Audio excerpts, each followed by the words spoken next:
So as I said, David here loses his sight of God, you could say, and decides to be a agent of Satan, and decides to be encaptivated by Satan, and sort of loses his zeal, and he falls for the trap of Satan and sleeps with Uriah. Now Uriah sleeps with Uriah's wife, Uriah's wife Bathsheba.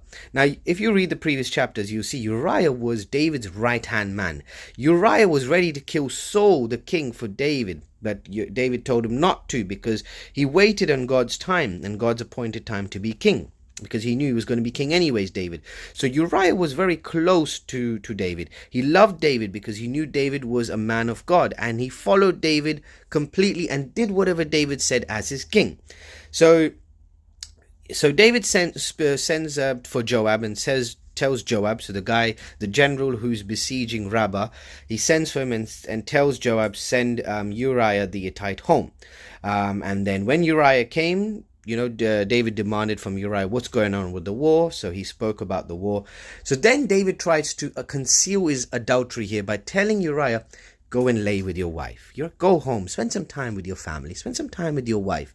But Uriah slept at the door of the king's house. So then when David said to Uriah, why did you do that? Why did you not go home?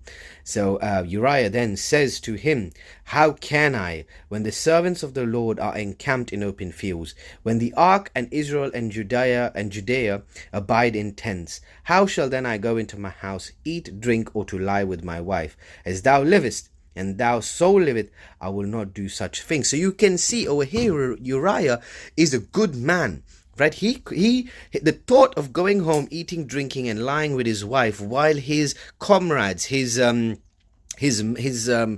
sort of fellow soldiers were in tents besieging Rabbah, when they were in war, in territories of war, territories with the enemy. He couldn't think of he was not selfish to go and then lie with his wife and have a merry time. So this man was a good man. Okay. So then David told Uriah to tarry for another day.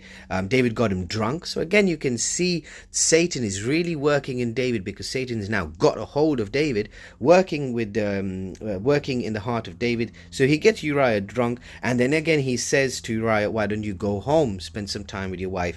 But he doesn't. Instead, he goes and lies on his bed with the servants of the Lord. So he goes and in the barracks, basically. So he goes and lies in the barracks. So you can see here Uriah is a man of unselfishness. He's not selfish, and he is a man of loyalty, a man of honor and vigor, that he did not defile his soldier duties.